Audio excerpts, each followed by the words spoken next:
Dear listeners, welcome to The Curious Case. I'm Edward, and it's a joy to have you here tonight. Tell me, where are you listening from? And was your day calm or a little busy? Write me a quick note in the comments. And remember, we share a new mystery every evening, so be sure to join us daily. Now, settle in. Tonight, Rowan Bridge House holds a quiet trouble. Miss Marple arrived at Rowan Bridge House just after tea time. The air inside was warm, quiet, comfortable. Lady Eleanor Whitcomb greeted her with a soft smile. A tired smile, Miss Marple noticed, but still kind, still gracious. "Come in, Jane," Lady Eleanor said. Her voice was steady, but her eyes were restless. Miss Marple stepped into the drawing room. The fire was lit. The warmth felt pleasant after the cold walk.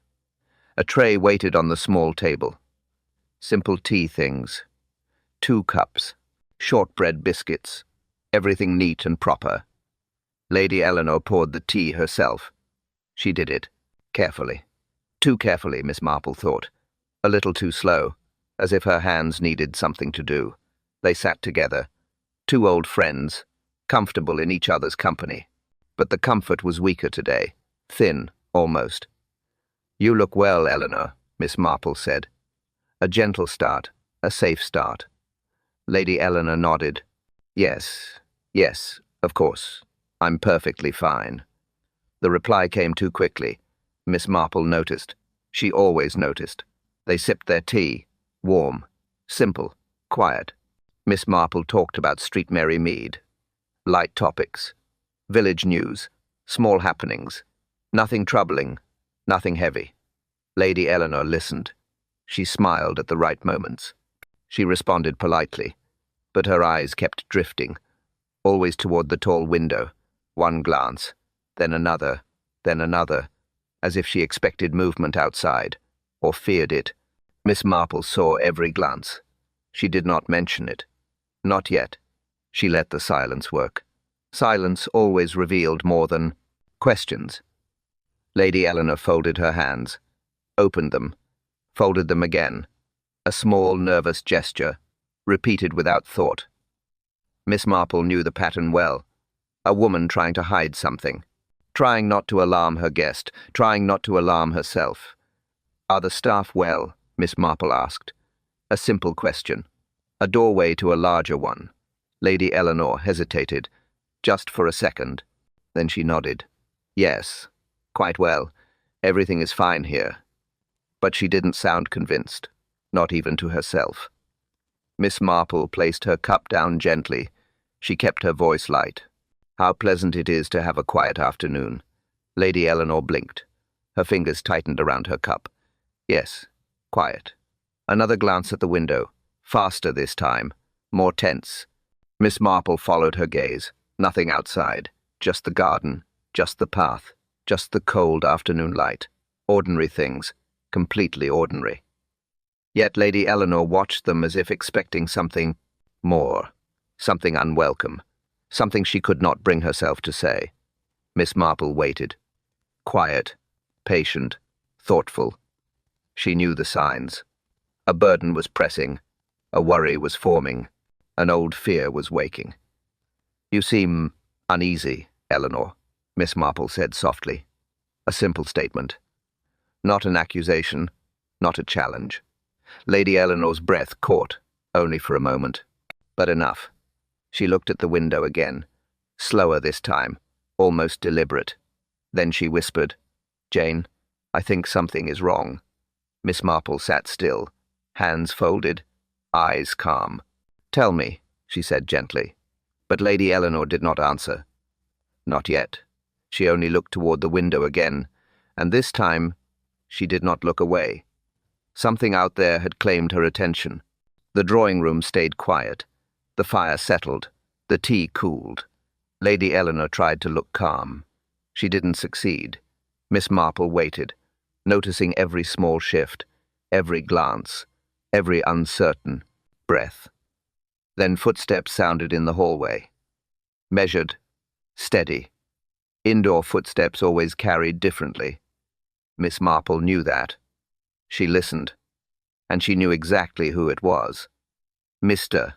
Aldrich Hayes appeared at the doorway. Tall, reserved, proper posture. A man who never hurried unless ordered to. He held a silver tray. He held it carefully, very carefully. On the tray lay one envelope. Just one. Sealed. Cream paper. Edges crisp. Wax unbroken. Miss Marple saw the detail instantly. "Madam," Mr. Hayes said quietly, "a letter has arrived for you." Lady Eleanor sat straighter. Too fast. Too stiff. Her hands tightened around her teacup. "A letter?" she repeated. The tone wasn't curiosity. It was recognition. Unwanted recognition. Mr. Hayes stepped forward. He lowered the tray. Lady Eleanor hesitated before taking the envelope. Her fingers hovered, briefly, as if touching it might burn. Miss Marple noticed the writing. Long strokes. Firm ink. Old-fashioned hand. She noticed the words too. Private urgent. Underlined twice. Lady Eleanor finally lifted the envelope. Her hand trembled. She tried to hide it. She didn't succeed. Her face drained first. A slow draining, color fading like cold morning light. Miss Marple saw it. Saw everything. "Who delivered it?" Lady Eleanor asked. Her voice thin, almost flat. "Mr. Hayes shook his head. "I cannot say, madam. It was found on the entry table. No knock, no bell. No one claimed to deliver it. No one admitted to seeing anyone." Miss Marple filed every detail quietly, silently, in her careful mind. Lady Eleanor held the envelope in her lap. Her thumb traced the seal. She didn't open it. Not yet. She stared at it instead, as if it carried a memory or a warning. "Are you unwell?" Miss Marple asked gently, her tone calm, soft, no pressure. "I'm fine," Lady Eleanor whispered, but the words didn't fit her expression. Her eyes were distant, her breathing shallow. Mr. Hayes stepped back. "Shall I fetch anything, madam?" "No," she answered quickly. Too quickly. Miss Marple watched her. A familiar pattern. Fear trying to stay composed. Fear hiding behind manners. Lady Eleanor placed the envelope on the table, then pulled her hand back as if relieved to be free of it. Miss Marple leaned slightly forward. "Do you know the handwriting?" she asked. A simple question. Not forceful, not intrusive.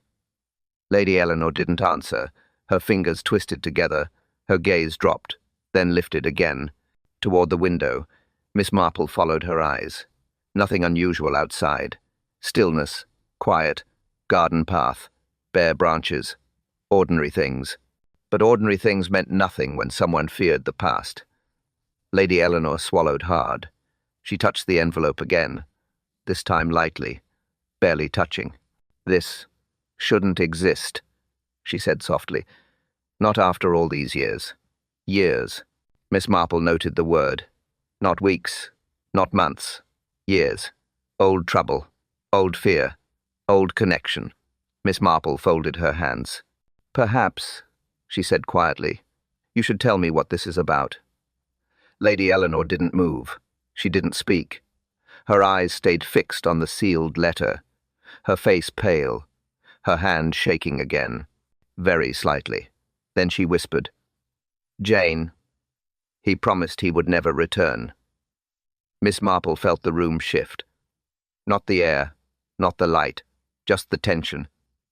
The meaning inside the words. Lady Eleanor looked at the envelope again, then at the window, then back at the envelope, and she whispered, "He's back." The past had walked to her door, silently. Evening settled over Roanbridge House. Quiet, soft, routine moving at its usual pace. Servants preparing for the night. House closing down room by room. Nothing unusual on the surface. But something changed when Rose Kempthorne failed to appear. She was due in the dining room. She always came early, always ready, always steady. Tonight she did not come. Not a sound from the corridor. Not a footstep on the service stairs. Not a whisper of movement. Mrs. Harrow, the cook, noticed first. She frowned, checked the clock twice, then sent a junior maid to fetch Rose. The girl returned pale, shaken, confused, her voice thin. Her room is empty. Miss Marple looked up at once. A small detail, a small absence, but absences often meant more than people believed. Lady Eleanor stood from her chair. Empty? What do you mean? The girl swallowed hard. Her coat is gone, madam, and her bicycle is missing from the shed. Miss Marple folded her hands gently in her lap. She said nothing yet. She let the room react first. Reactions always revealed more than questions. Mr. Aldrich Hayes walked in from the hall. He had heard enough to understand. His brows lowered. His answer was steady. I checked the grounds. The gate is closed. No sign of visitors. Lady Eleanor pressed her fingers together. Rose wouldn't leave without notice. She knows the rules. Miss Marple agreed quietly. Rose had a careful nature, measured, thoughtful, not impulsive. A disappearance without a word carried weight, more weight than the household wished to admit. Inspector Felix Dunlow arrived soon after. He walked in with casual confidence, the kind often seen in men who solved simple matters, not complex ones. He listened to the report. He nodded slowly. Then he shrugged. She'll be back, he said. Girls run off all the time. A sweetheart, a quarrel, a sudden fancy. It's common in service. Lady Eleanor bristled. This isn't like her. Inspector Dunlow smiled as if that settled nothing. Well, it happens more often than you think. Miss Marple watched him carefully. She could already tell he had made up his mind. He wasn't listening for truth. He was waiting for the conversation to end. Her coat is missing, Miss Marple said gently. Her bicycle, too. Inspector Dunlow waved that aside. That proves nothing more than a late-night outing. She'll be back by morning. Miss Marple did not argue. Arguing rarely helped. Observation helped. Quiet thought helped. Patterns helped. And Rose's pattern had broken. Not bent. Broken. Miss Marple stood and walked toward the corridor. She wanted to see Rose's room herself. Doors open told stories. Absences whispered louder than objects. She paused at the threshold. A small detail stood out. A small thing others had missed. Rose had left no shoes behind, not even the worn pair she kept under her bed. A girl leaving in fear often left things scattered. A girl leaving by choice often left things tidy. But Rose had left nothing at all. No trace of decision. No trace of plan. Only emptiness. A quiet emptiness that felt wrong. Deeply wrong. Miss Marple breathed slowly. She understood one thing clearly. Rose had not wandered off. She had not slipped away for a harmless reason. She had not chased adventure. No. Her absence carried weight. Too much weight for a simple runaway. Miss Marple looked down the staircase, her voice low, certain. Rose didn't run, she said. She fled. Something had frightened her before she vanished. The envelope sat on the table between them. Still sealed. Still untouched. Still carrying the weight of something old. Lady Eleanor stared at it. She didn't reach for it. Not yet. Her fingers curled in her lap. Her breath tightened. Her shoulders stiffened. Miss Marple watched quietly. No pressure. No questions. Just quiet presence. That always worked better. Eleanor, she said softly, you don't have to open it alone. Lady Eleanor nodded, but she didn't move. Her eyes stayed on the cream paper, as if it still remembered the hand that wrote it, as if she did too. Sometimes, Miss Marple added gently, a message grows heavier the longer it waits. Lady Eleanor swallowed, then exhaled, a slow, shaky breath. She reached forward at last. Her hand trembled as it closed around the envelope. She held it a moment, just holding it, feeling the seal, feeling the memory attached to it. Then, with care, she broke the wax. A small crack, a small sound, but heavy in meaning. Miss Marple noticed Lady Eleanor's flinch. The paper slid out, a single sheet, folded neatly. Old-style writing, dark ink, firm strokes. Lady Eleanor unfolded it. Her eyes moved across the lines. Her face went still. too still. She held the letter out to Miss Marple. "I can't read it twice," she whispered. Miss Marple took the note, her fingers light, her manner calm. She read silently. "He knows. He is coming. Trust no one." Signed at the bottom, T.W. Miss Marple read it again. Then once more. A short message, only a few words, but the meaning sat deep. Heavy. Intended. She handed it back. Lady Eleanor didn't take it. Her hands remained still, frozen in her lap. Miss Marple placed the paper gently on the table, between them again. "When did you last see him?" Miss Marple asked quietly. Lady Eleanor looked down. "T.W. Thorne Whitcomb," she murmured.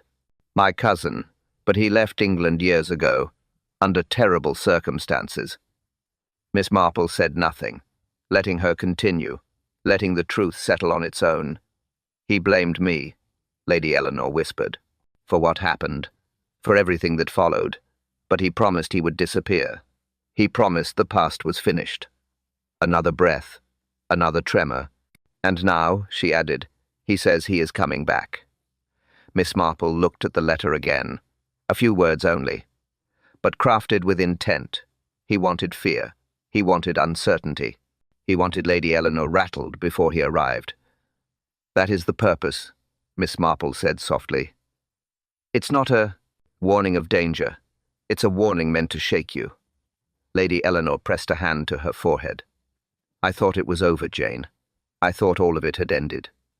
Miss Marple folded the letter, her voice steady, her mind working quietly through possibilities, connections, motives, timing. This letter had arrived the same day Rose disappeared. That detail mattered. It mattered more than Inspector Dunlow would ever admit. Someone wanted Lady Eleanor distracted. Someone wanted her frightened. Someone wanted the house unsettled before the real purpose began. Miss Marple tapped the sealed edge of the envelope with one finger, her tone calm, certain. "This is not about memory," she said. "It's about timing." Lady Eleanor looked up, confused, worried. "What do you mean?" Miss Marple leaned back, her eyes thoughtful, sharp. "Someone wants you afraid," she said, "before he arrives." And Miss Marple now wondered why the timing mattered so much. Miss Marple walked down the servants' corridor, quiet hallway, low light, no movement, a stillness that felt slightly wrong. Rose Kempthorne's door stood open, only a few inches, as if someone left in a hurry, or didn't want to draw attention. Miss Marple pushed it gently with 2 fingers. No noise, a soft swing, a room waiting to be read. She stepped inside. The air felt untouched. No warmth, no signs of recent use. The bed was made perfectly, not a crease out of place, not a blanket shifted, not a pillow dented. Too neat, too arranged. Miss Marple paused. A maid who ran out in fear rarely made her bed. A maid who planned to return left a sign, a scarf, a book, a handkerchief, something small, something familiar. But Rose had left nothing. The absence itself was the clue. Miss Marple approached the dresser. A hairbrush sat on the surface, but without stray hairs, a comb beside it. Clean, too clean. Even the small mirror was spotless. No smudge from hurried hands. No mark where someone leaned forward in worry. Miss Marple opened the top drawer. Handkerchiefs folded neatly, not disturbed, not moved. Second drawer, the same. She opened the third drawer slowly. It stuck slightly. Not much, just enough to suggest something caught, or something hidden. Miss Marple eased it open with care, and saw the paper, a tiny scrap, cream-colored, rough edge, clearly torn from something larger. She lifted it gently, held it close to the window for light. 3 faint words appeared in the soft shadow, barely written, barely surviving the tear. "Don't trust him."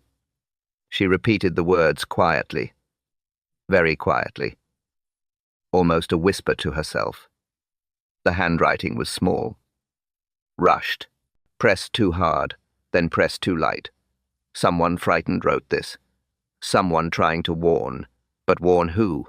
Lady Eleanor? Another servant? Rose herself? Miss Marple studied the torn edge.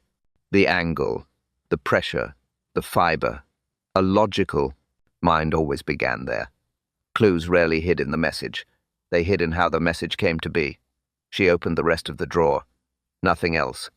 Just this one piece, left at the back, almost missed. Miss Marple held the note at different angles. Sometimes writing revealed more under shadow, but no second words appeared. Only the three. Simple, sharp. Don't trust him. Miss Marple folded the scrap carefully, placed it in her pocket. It belonged to the pattern now, part of a larger shape. She stepped back and looked at the room again. Every corner too neat. Every item in its place. A vanished girl should leave signs of confusion, fear, haste. But here everything sat still, calm, unusually calm. Miss Marple knew the meaning. Rose hadn't left the room in panic. She had prepared herself. She had left it tidy for a reason. A message, a statement, a signal. Something had frightened her, not just surprised her. Frightened her enough to warn someone. Frightened her enough to run without a trace. Miss Marple closed the drawer softly, then stepped toward the door, her mind working. Quiet, precise, without need for hurry. Someone in this house was not to be trusted. Someone Rose tried to warn about. Someone who had already moved through these rooms unseen. Miss Marple looked back once more. A final glance. A final thought. But who exactly was him? The knock came just after sunset. Soft, uneven, as if the person outside wasn't sure they should knock at all. Miss Marple was in the hallway when Mr. Barr Blake braced and sighed. Aldrich Hayes opened the door. A cold draught entered, and behind it stood a woman, thin, breathless, red-eyed. Martha Kempthorne, Rose's mother. She clutched her coat tightly around her. Her face pale, tired, worried. A mother who had not slept. A mother who feared the worst. "Mrs. Kempthorne," Miss Marple said gently. The woman nodded, but her throat worked as if she couldn't speak yet. "Come inside," Miss Marple added softly. "Please." "You look chilled." Martha stepped in, shivering slightly, barely holding herself together. Lady Eleanor hurried from the drawing room. "Martha, you poor dear. Come, sit down." But Martha shook her head, not ready to sit, not ready to rest, not ready for comfort. "I came as soon as I could," she whispered. Her voice cracked. "Something is wrong. I know it." Miss Marple moved a little closer. "Did something happen?" Martha reached into her pocket with trembling fingers. She pulled out a folded slip of paper. Worn. Handled too much. Edges crumpled. "I got this," Martha said. "This morning, before anyone told me she was missing." Miss Marple took the note carefully, unfolded it. A few words stared up at her, written in Rose's hurried hand. "He found me." Miss Marple read it again, then looked at Martha. "When did she send this?" "Late last night," Martha whispered. "She slipped it under my door. I didn't see who delivered it. I only found it when I woke." Lady Eleanor covered her mouth. "Oh no." Miss Marple stayed calm, still, thinking. A message like this meant fear. Real fear. Fear that came from knowledge, not imagination. "Did Rose ever mention someone from her past?" Miss Marple asked. Martha wiped her eyes. "No. She was a quiet girl, hard-working, careful. She didn't talk of trouble." She paused, shook her head, her hands twisting.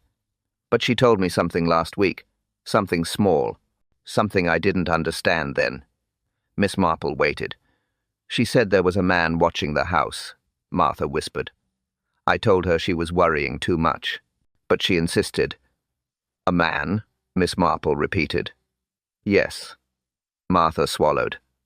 "Tall, thin, grey hair, and a scar on the right cheek." The description settled heavily in the room. Miss Marple recognized it. Lady Eleanor recognized it too. Her hand flew to her throat. "That matches." Lady Eleanor breathed, her voice thin, unable to finish the sentence.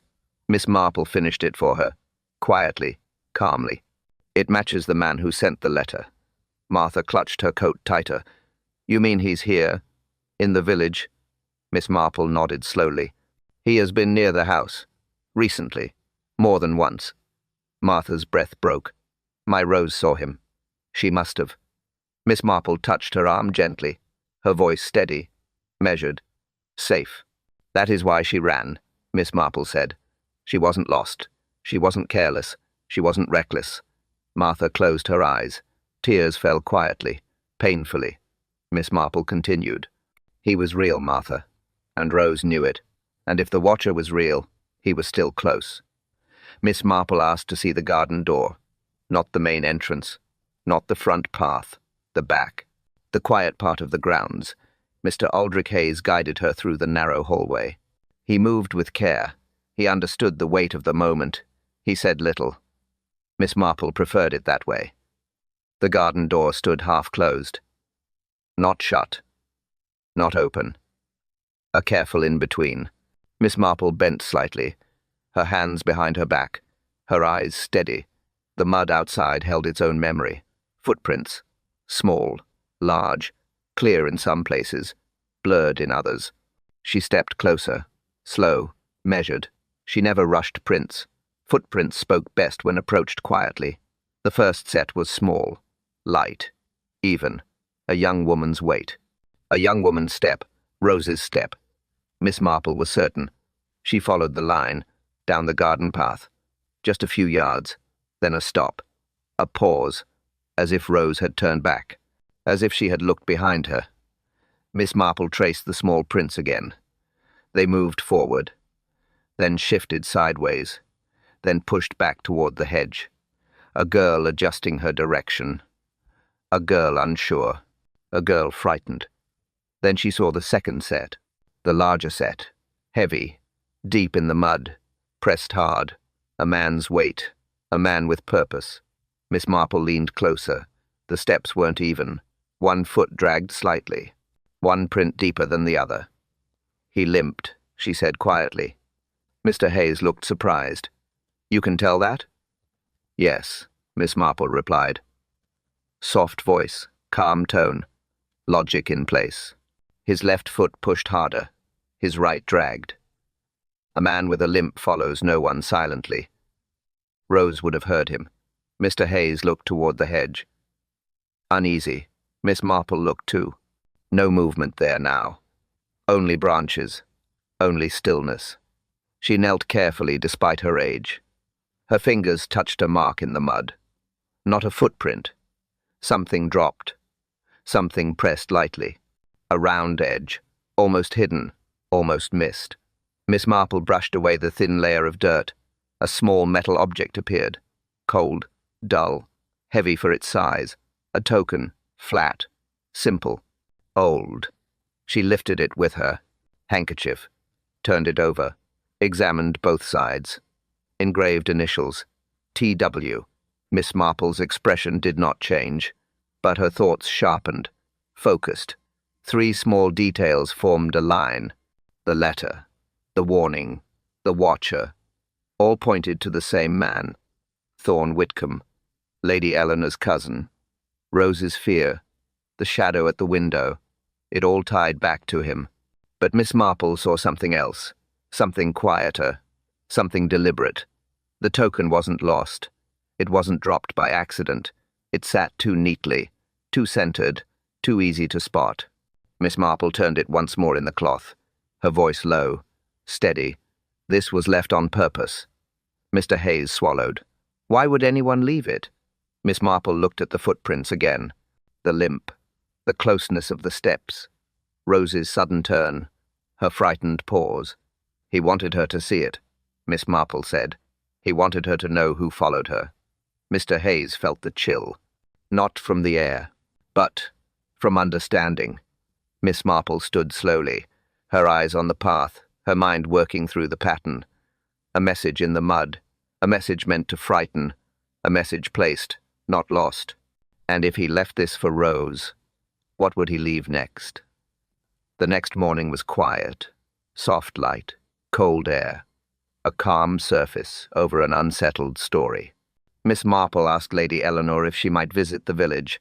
Lady Eleanor agreed at once. She understood the purpose. She understood the need. Mr. Aldrich Hayes arranged a carriage. He stood beside it, concerned but silent. Miss Marple appreciated silence when thinking. It left room for facts to settle. The post office sat at the corner of Willowburn Lane. A small place. Plain. Practical. Useful for gathering truths. Miss Marple entered with her usual gentle step. A small bell rang. Mrs. Clara Redwick looked up from the counter. A woman of steady habits. Good memory. Sharp eyes. "Good morning, Miss Marple," she said, her tone warm, familiar. "You're early today." Miss Marple smiled. "Yes. I hope to ask about a visitor. Someone who used your registered post last night." Mrs. Redwick's expression changed. A pause. A slow understanding. "Oh, him." Miss Marple nodded. Calm. Encouraging. "Describe him if you can." Mrs. Redwick folded her arms. Not defensive, just thoughtful. "Tall," she began. "Quite tall, actually. Thin, grey hair, looked older than he probably was." Miss Marple waited. "And he had a scar." Mrs. Redwick continued. "Right cheek. Sharp-looking, like an old wound." The same description Rose's mother had given. The same description Lady Eleanor feared. The same man behind the token in the mud. Miss Marple kept her face neutral. "Did he say his name?" Mrs. Redwick shook her head slowly. "He gave one, but not his own. I've worked here 30 years. You learn when someone uses a false name." "What name did he give?" Miss Marple asked. Mrs. Redwick fetched the ledger, opened it to the previous night's entry. Her finger tapped a line. "Mr. Graydon," a name that meant nothing, because it was meant to mean nothing. "He sent a registered parcel," Mrs. Redwick added. "Gave a different address on the slip, but his hands were trembling. Not from cold, from nerves." Miss Marple leaned gently on her umbrella. "Trembling?" "Yes," Mrs. Redwick said. "Not the way old men tremble. Not slow. More like fear or urgency." Miss Marple looked at the ledger again. A false name. A parcel with no clear destination. A man leaving signs but hiding himself. "Did he say anything else?" she asked. Mrs. Redwick thought a moment. "He asked if Rowanbridge House still had a gardener." Strange question. "He didn't explain it, just asked. Then left before I could offer change." Miss Marple nodded slowly. That detail mattered. A gardener meant access to the grounds. The grounds meant entry without notice. Mrs. Redwick lowered her voice. "And Miss Marple, when he stepped out, he looked over his shoulder. Twice, as if he feared someone followed him. 2 glances. A nervous habit. Not casual, not meaningless." Miss Marple thanked her gently, then stepped outside. The cold air felt sharper now, the pattern clearer. This man wanted to be seen just enough. Seen enough to create fear, seen enough to leave traces, but not enough to be caught. Miss Marple turned toward the road back to Rowanbridge House, her eyes calm, her mind steady. The pieces were shifting again. Someone wanted to be tracked, and not tracked. The walk back to Rowanbridge House was quiet. Miss Marple preferred it that way. Silence helped pieces settle. Silence helped truth rise. She held her hands neatly around her umbrella, not leaning on it, just thinking with it, a habit she had formed long ago. At the garden gate, she paused. A moment to look back toward Willowburn Lane. A moment to settle her thoughts. Letter, rose, footprints, token, parcel. Each one had weight.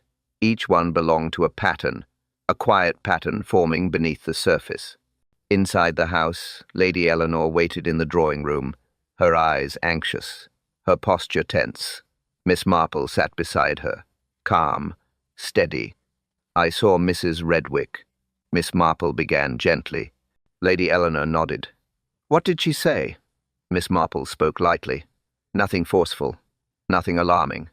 A tall man, thin, grey hair, a scar on the right cheek. He sent a registered parcel under a false name. Lady Eleanor's breath caught.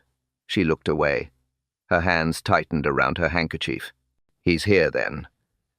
Miss Marple didn't confirm it aloud. Not yet. Instead, she followed her own line of reasoning. A letter marked, "Private Urgent." Delivered without a knock. Delivered without a signature. A message meant to shock before it informed. A missing girl. Leaving too suddenly. Leaving too neatly. Leaving a warning behind. A limping man. Footprints heavy on one side. Close behind Rose's steps. Too close. A metal token. Marked TW. Left where Rose would see it. Not dropped. Placed. A parcel sent by the stranger. Hands trembling. Address uncertain. Name false. Purpose unclear. Miss Marple folded her hands. Her voice remained gentle, but her thoughts were sharper now. "Eleanor," she asked softly, "what did Thorne Whitcomb want from you before he left England?" Lady Eleanor froze. The question pierced the quiet, not loudly, but deeply. "He wanted influence," she whispered. "He wanted a position in the family trust. He wanted money, more than he was owed. When he was refused, he blamed me." Miss Marple nodded slightly, not judging, just understanding. "And when he left, he swore he would return one day," Lady Eleanor said. "He said he would balance the scales. I never knew what he meant." Now Miss Marple knew something. The message in the envelope was not a threat alone. It was a statement of intent, a signal. Someone was setting the stage, piece by piece. Fear first, confusion next, then opportunity. Miss Marple stood and walked to the window. She looked at the garden path. Calm, still, but empty spaces held stories too. This entire plan felt deliberate, structured. Someone was guiding fear with a careful hand. But one corner of the picture remained missing. One detail not yet revealed. One link still hidden. Miss Marple touched the glass lightly, her voice quiet. "Certain. This isn't random, Eleanor," she said. "Every piece points somewhere. But one piece, one important piece, is still missing." Lady Eleanor swallowed. "What piece?" Miss Marple didn't answer. Not yet. Her eyes stayed on the path, her mind steady inside the puzzle. The picture formed, but one corner still refused to show itself. Miss Marple sat quietly beside Lady Eleanor. No pressure, no urgency, only gentle interest. It was the safest way to open old doors. "Eleanor," she said softly, "tell me about him, about Thorne Whitcomb." Lady Eleanor's shoulders tightened. A small reaction, barely noticeable, but Miss Marple saw it. She always did. "It was years ago," Lady Eleanor began, her voice low, almost careful. "As if it belonged to another life." Miss Marple nodded. "Start where you are comfortable." Lady Eleanor took a steady breath. "He was my cousin, older by a few years. Charming in his way. People trusted him too easily." Miss Marple waited. The tone hinted at trouble beneath the charm. It often did. "He liked risks," Lady Eleanor continued. "Liked seeing how far he could push things. He had a certain talent for persuasion, not always for good." Miss Marple leaned slightly forward. "Did he hurt someone?" "Not in the way you think," Lady Eleanor said quickly. "He hurt reputations. He hurt trust. He hurt the family name." A small silence followed, not heavy, just thoughtful. "There was a scandal," she went on. "He invested money that wasn't his. Promised returns he could never deliver. Made agreements behind closed doors." Miss Marple listened. No judgment, only understanding the pattern. When it came to light, Lady Eleanor said, "My father insisted it be handled quietly. No police, no papers, no public shame." Miss Marple understood. Village families often did that. Protect the name, contain the trouble. "Thorne was told to leave England," Lady Eleanor added. "Quietly, permanently." He agreed, but not gracefully. Miss Marple tilted her head slightly. "How did he react?" Lady Eleanor's fingers tightened around her handkerchief. He blamed me, said I was the reason the family turned on him, said I convinced them he was a danger. And, did you? Miss Marple asked gently. Lady Eleanor looked down. Yes, because he was. Another pause. A longer one this time. Lady Eleanor struggled with the memory. He told me, she whispered, one day I will return, and you will regret what you did. He said it calmly, too calmly. Miss Marple lowered her eyes. Calmness often carried the deepest threats. And now, Lady Eleanor continued, his initials appear again, T.W., on a sealed letter, on a metal token, in a warning message. Miss Marple considered this. Nothing wild, nothing dramatic, just clean logic. His return was never a matter of chance, she said softly. It was a matter of timing.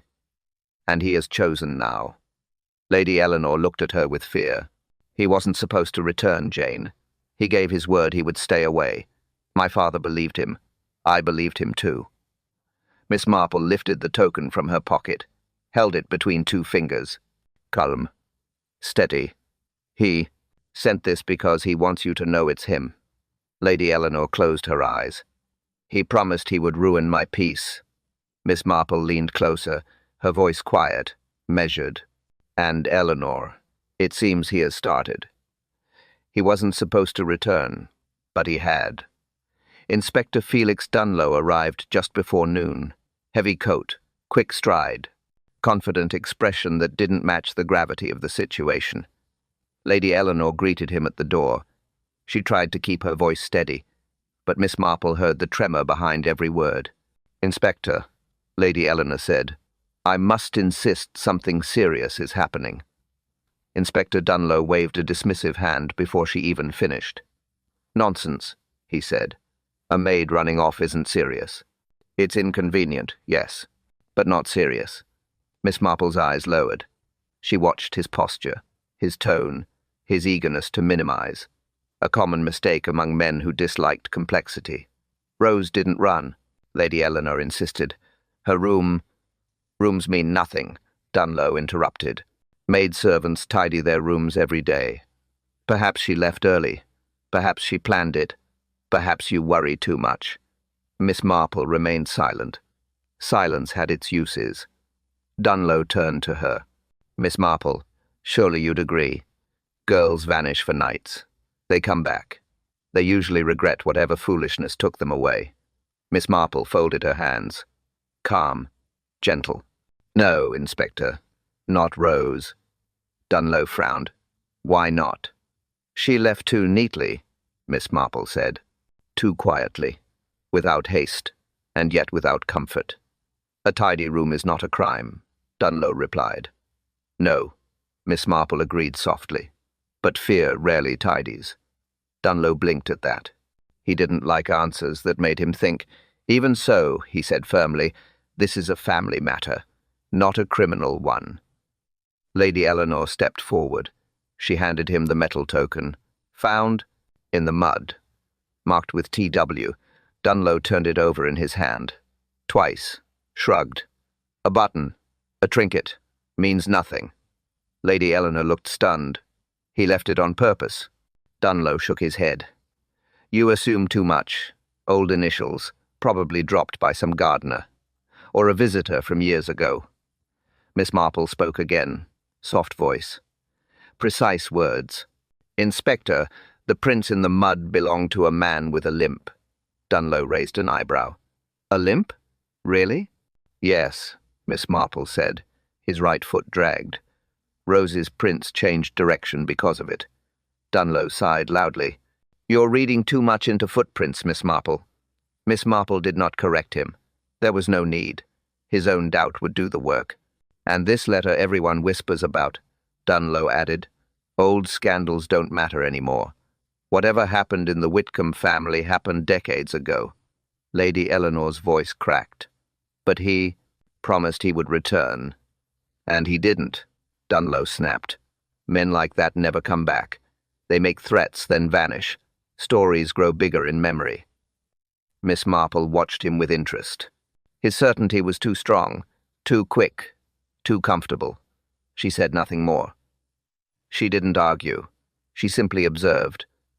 Doubt, after all, was its own disguise, a safe one, a lazy one, and Inspector Dunlow wore it without knowing. He handed the token back to Lady Eleanor. As I said, this means nothing. Then he turned away, ready to leave, ready to forget. Miss Marple spoke quietly behind him. Inspector, what if the girl didn't run? He paused, just for a second, but he didn't look back. He didn't answer. He walked out the door. Miss Marple watched him go, her mind steady, her thoughts lined in quiet order. Doubt was the easiest disguise, and the most dangerous one for everyone else. Miss Marple knew that answers rarely came from official voices. Servants noticed things, small things, quiet things, things others dismissed. So she asked Mr. Aldrich Hayes if she might speak to the staff. He agreed at once. He trusted her way of seeing what others missed. The servants gathered in the back sitting room. Not all at once. One by one. Soft steps. Nervous eyes. Miss Marple sat in a small chair near the window. Calm. Gentle. Inviting. She never interrogated. She simply listened. The first housemaid spoke quietly. "We heard something odd last night," she said. "By the garden door." Miss Marple nodded. "Tell me what you heard." The maid twisted her apron. A scrape, like something heavy dragged. Then footsteps. Slow. Uneven. Uneven how? Miss Marple asked. Like one foot was tired, the maid whispered. Or injured. A limp. Again, the same pattern. Miss Marple thanked her, warmly, kindly. The next servant stepped forward. A younger girl. Anxious. Looking over, her shoulder as if the walls might listen. "I saw someone," she whispered. Only for a second. Miss Marple kept her hands folded. "Where?" "Near the hedge by the garden door, just before dusk. Tall, thin, coat pulled high, face hidden." Miss Marple leaned slightly forward. "No hat?" "No, miss," the girl replied. But he kept his head low, as if he didn't want to be seen. Miss Marple's eyes softened. "You did well to remember." Another servant, older, came next. She carried herself with quiet certainty. A cook's assistant, practical, direct. "He limped," she said. Miss Marple lifted her eyes. "You're sure?" "Yes. Right foot dragging. Same sound as the gate scraping. 3 witnesses now, all pointing to the same man, the same movement, the same fear." Miss Marple felt the pieces tighten. Then a girl from the laundry entered, barely 20, hands shaking. "I wasn't going to say anything," she whispered, "but Rose spoke to me 2 days ago." Miss Marple turned fully toward her. "What did she say?" "She said she saw someone watching the house. A man near the trees, tall, quiet, and limping." Miss Marple nodded slowly. "And did she hear him speak?" The girl swallowed. "Yes, only one word." Miss Marple waited. Patience always brought truth. She heard him whisper. The girl hesitated, her voice trembling. "Tonight." The room went still. No one breathed. No one moved. Miss Marple repeated the words softly. "Tonight. A promise. Not a question. Not a warning. A plan. Someone had intended to act. Someone had chosen the night Rose disappeared. Someone made sure she heard that single word." Miss Marple stood slowly, her manner calm, but her mind moved quickly. She thanked the servants one by one, assured them gently, then stepped into the hallway. The quiet felt heavier now, as if the house itself held its breath. "Tonight," she murmured again, a promise the stranger had made, and a promise he might still intend to keep. Something was planned, and it wasn't finished. Miss Marple stepped outside for fresh air. Not far, just to the edge of the garden. Her mind needed quiet space. Patterns grew clearer outdoors. Always had. Mr. Aldrich Hayes walked a short distance behind her. Polite, concerned, but giving her room. He understood her way. The cold air felt sharper near the gate. A small breeze. A hint of damp earth. Nothing alarming. Nothing unusual. At first, then Miss Marple paused. Something near the hedge caught her eye. Not a leaf, not a twig. Paper, cream paper. She bent slowly, her fingers light, careful not to disturb anything. She lifted the scrap between two fingers. It was small, torn, edges rough. Same texture as the envelope from the drawing room. Same color, same weight. Miss Marple smoothed it gently. Lines of ink appeared in the shadow of her hand. Not clear, not whole, half scratched, half lost. The words read, "He will take her." Miss Marple held the scrap closer to the faint morning light. The writing was not Rose's. Too heavy, too sharp, pressed with force, not fear. Rose wrote softly. This was the opposite. Miss Marple folded the scrap, her mind working in calm order. If Rose didn't write it, then she must have found it, or intercepted it, or seen someone drop it. "Miss Marple?" Mr. Hayes asked quietly. He approached the gate, stopped when he saw the look on her face. "Another clue?" Miss Marple nodded once. "Another piece. Small, but important." He waited, respectful. She appreciated that. She handed him the scrap. He read it. His jaw tightened. "He will take her," he repeated. "Does that mean Rose?" Miss Marple shook her head gently. "No, I don't believe this message was meant for her." Mr. Hayes frowned. "Then who?" Miss Marple didn't answer right away. She stepped toward the gate again, examined the ground. Mud lightly disturbed, not fresh, from the previous night. The scrap lay where the man might have stood, where he might have paused, where he might have pulled something from his pocket, or torn something deliberately. Miss Marple touched the gate latch, the slightest smear of dirt, old dirt, from a hand that shouldn't have been there. She turned back to Mr. Hayes, her voice soft, measured. "This man is not hiding his presence," she said.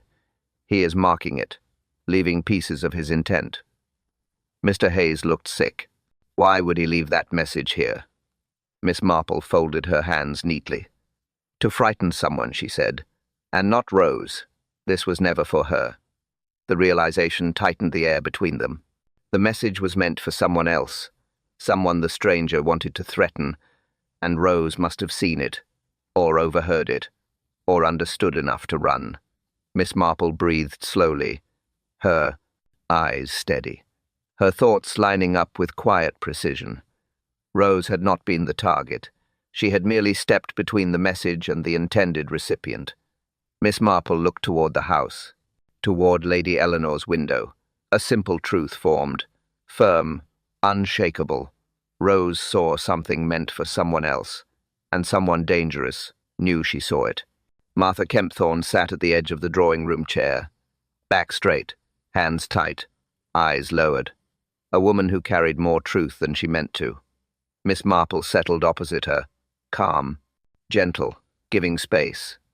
Martha took a long breath, the kind a person takes before saying something heavy, something old, something kept quiet for too long. "There's something I didn't tell you," Martha said, her voice low, shaky. "Something about my daughter, and something about the Whitcomb name." Lady Eleanor looked alarmed. "About my family." Martha nodded, slow, unhappy. "Yes, madam. It goes back. Years. Before Rose was born, before I worked here, before any of this." Miss Marple encouraged her softly.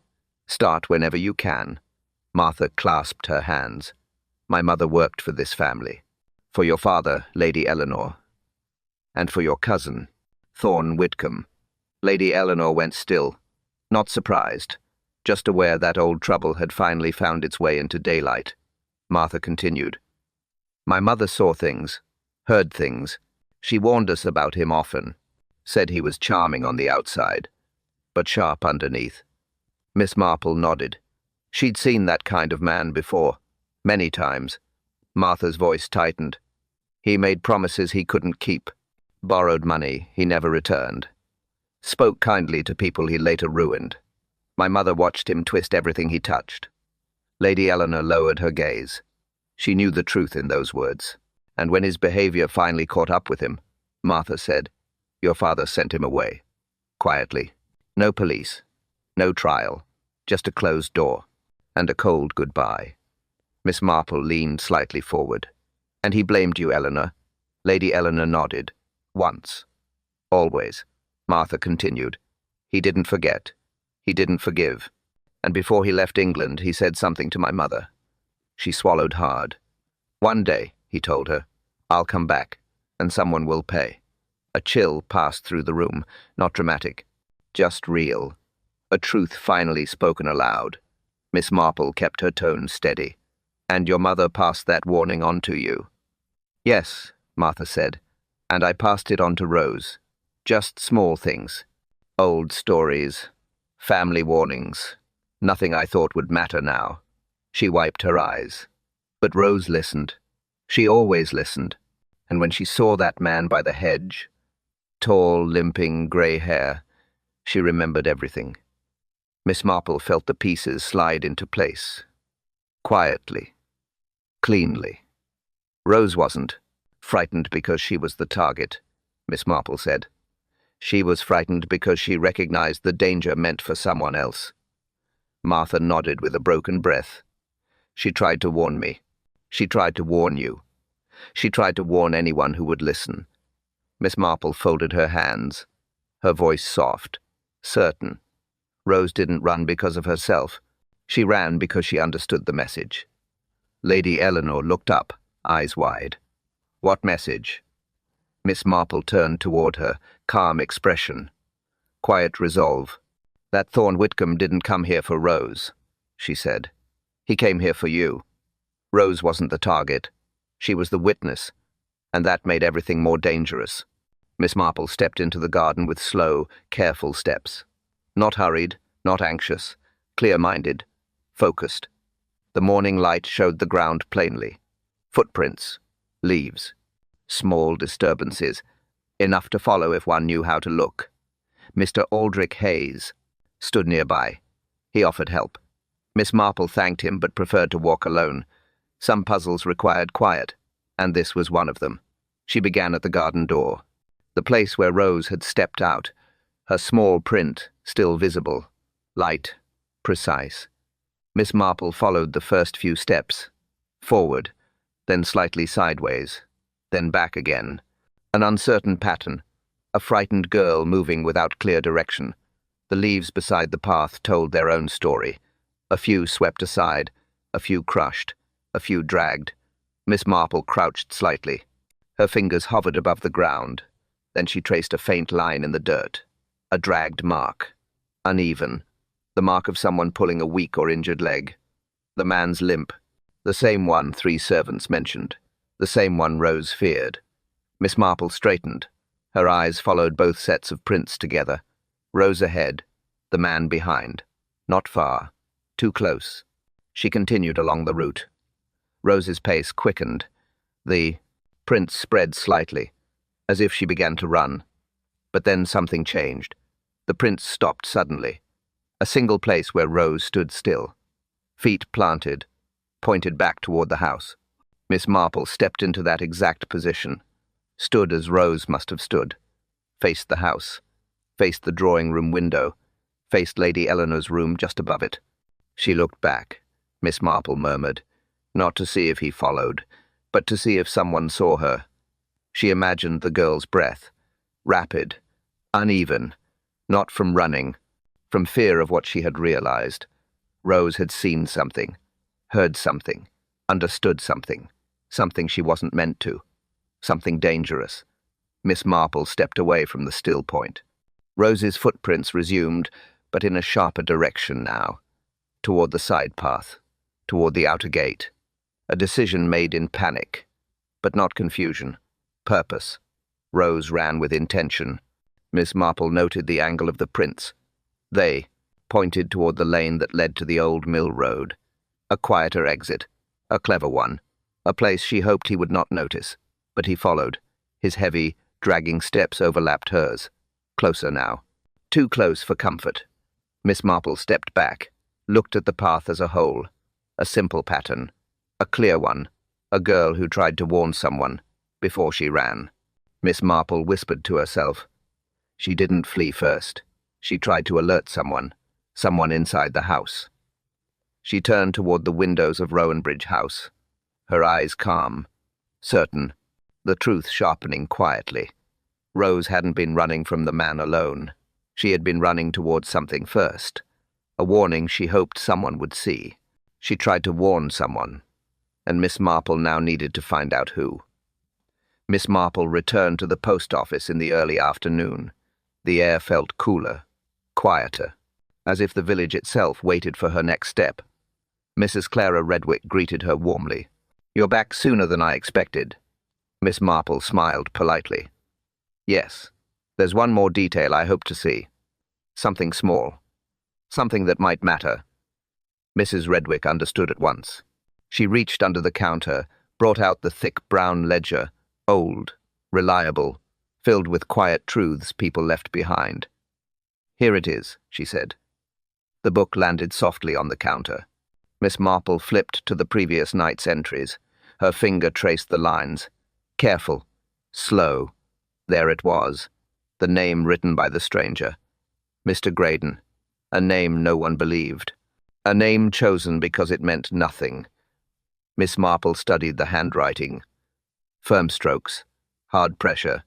A man who wanted control, even in a lie. Mrs. Redwick cleared her throat gently. "There's something strange about how he filled the form." Miss Marple looked up. "I thought so. Please show me." Mrs. Redwick turned the page. "Here," she said. He left the address, line blank at first. Then he hesitated. Then he wrote something, and covered part of it with a line. Miss Marple leaned in. She read the faint imprint beneath the crossing out. Not fully hidden. Not fully erased. 4 words, light but readable. "Return to Rowanbridge Hill." Miss Marple stilled, her fingers lightly touching the page. Not in shock, in confirmation. This matched every step she had seen, every clue, every print. Mrs. Redwick whispered, "I wasn't sure if it mattered." "It matters," Miss Marple replied softly. "It matters a great deal." Because now she knew where he intended to go, where he had been waiting, where he wanted to draw someone. Rowanbridge Hill. Quiet, steep, overlooking the village and the old road. A place no one visited unless they had a reason. Miss Marple closed the ledger gently. "May I note this down?" Mrs. Redwick nodded. Of course. Miss Marple wrote the 4 words carefully. Exact letters. Exact. Spacing. Clues must be kept as they were. She thanked Mrs. Redwick and stepped outside. The wind lifted slightly, a subtle shift, as if the hill itself waited for her attention. Miss Marple looked up the narrow road that led out of the village. It curved gently before rising toward Rowanbridge Hill. Footprints, letters, warnings, Rose's fear, the stranger's path. It all pointed there, quietly, firmly, inevitably. And the message was clear. He meant for someone to follow him, or he meant to return to something he left there. Miss Marple adjusted her coat, her eyes sharp, her steps calm. The direction was no longer a mystery. Rowanbridge Hill held the next piece, the next truth, the next danger. The hill hides the answer, and Miss Marple must climb it. The climb to Rowanbridge Hill was steady and quiet. Miss Marple walked at her own pace, not fast, not slow, just enough to think clearly. Mr. Aldrich Hayes walked ahead. Martha Kempthorne followed behind. Lady Eleanor stayed at the house, as Miss Marple insisted. It felt safer that way. The path narrowed as they reached the top. Grass pressed low from recent footsteps, small signs of someone passing. Quiet signs, enough for Miss Marple to trust her direction. At the ridge an old hut appeared, unused, weathered, forgotten by most, but not forgotten by Rose. Miss Marple stepped closer. The door hung slightly open, not forced, not locked, just left as if someone had entered in a hurry. Mr. Hayes looked back at Miss Marple. "Shall I go first?" Miss Marple shook her head gently. "No, let me." She pushed the door with her fingertips. It opened without a sound. Inside, the air was cold, still, A faint scent of dust and damp wood. Nothing threatening, nothing loud. And in the far corner sat Rose Kempthorne, wrapped in her own arms, eyes wide, face pale. A frightened girl trying to be brave. Martha rushed forward. Rose. Rose stood shakily. "Mother." Her voice cracked. She clung to Martha tightly. Not from drama, from exhaustion. Miss Marple stepped inside fully. She looked at the girl with the same calm she carried everywhere. "Rose, dear, you ran here to hide. Tell me why." Rose wiped her eyes. "I didn't know where else to go." Miss Marple nodded. "And you thought the hill was safer?"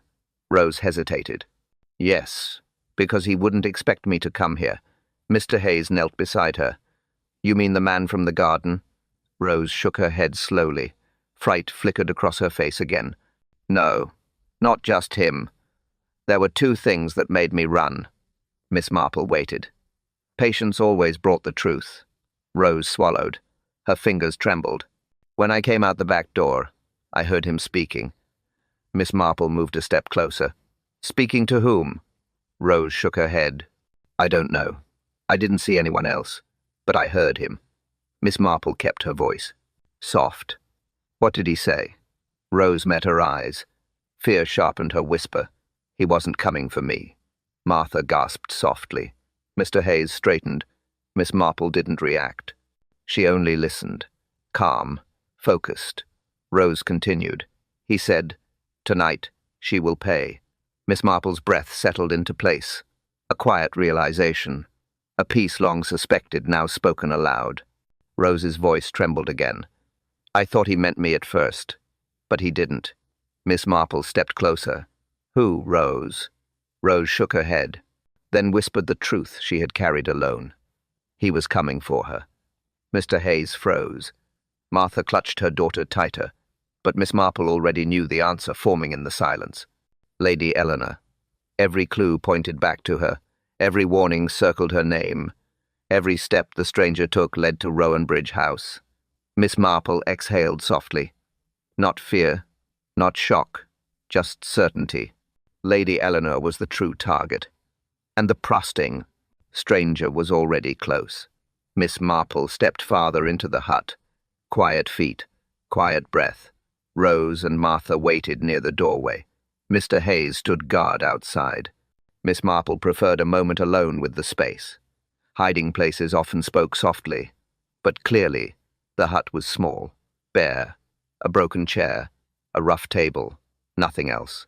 Yet Miss Marple knew something was missing, something Rose had not seen or had not understood. She moved to the table, ran her fingertips across the surface. Dust, but not everywhere. A clear patch in the center, as if something had rested there, recently. Miss Marple bent slightly, looked beneath the warped wood, and there it was, a corner of cream paper, caught between the boards. She eased it out gently, careful not to tear it. The paper was sealed, neatly, intact. A second envelope. "Rose," Miss Marple called softly. Rose stepped closer. "Yes, miss? Did you see this before?" Rose shook her head. "No, I only saw the torn scrap by the gate. I didn't know there was another letter." Miss Marple nodded. This was important. This changed the order of events. She held the envelope to the light, the handwriting sharp, firm, not Rose's, not Martha's, not Lady Eleanor's. The addressee was written in clear, heavy strokes. "To Lady Eleanor Whitcomb." Rose gasped. "That wasn't meant for me at all." "No," Miss Marple said softly. "It wasn't." Miss Marple opened the envelope with her thumb. Slow, careful. Inside was a single folded sheet. No extra notes. No clutter. Just one short message. She read it aloud. Calm voice. Steady tone. "Tonight, I settled the old debt." Signed. Thorne Whitcomb. Rose's hands flew to her mouth. Martha gripped her daughter's arm. Mr. Hayes stepped fully into the hut now. His face tightened. "A threat," he said. "A clear one." Miss Marple shook her head gently. "Not a threat. A declaration. Thorne, Whitcomb is not warning. He is announcing. Rose whispered. He must have dropped it, or hid it. And I stumbled into everything. Miss Marple nodded. You intercepted a message never meant for you. You saw the pieces he left behind. That is why he followed so closely. You became a witness. Rose swallowed hard. I thought he wanted to take me. No, dear, Miss Marple said softly. He had no interest in you at all. His only target has always been Lady Eleanor. Mr. Hayes moved toward the door. We must get back to the house now. Miss Marple folded the letter, slipped it into her pocket, then looked toward the slope leading down to the village. A long path, too quiet, too still. She spoke softly. Thorne left this letter here because he assumed Lady Eleanor would never find it. He expected someone to bring her a message, or to lure her out. He is guiding the timing, choosing the moment. Miss Marple stepped outside. Her eyes scanned the distant rooftops of Rowanbridge House. A calm expression, but a sharpened certainty. He is already near, she whispered. Closer than anyone realizes. He is already near Rowanbridge House, and the night is not over. Edward returns with a warm smile in his voice. Thank you, dear listeners, for sharing this mystery with me tonight. Tell me, what clue did you spot first? And where are you listening from this evening? Write me a note in the comments. I always read them. He pauses gently. Join us again tomorrow for another quiet tale from our little world. Tomorrow, another kettle will boil. And somewhere, another quiet secret waits.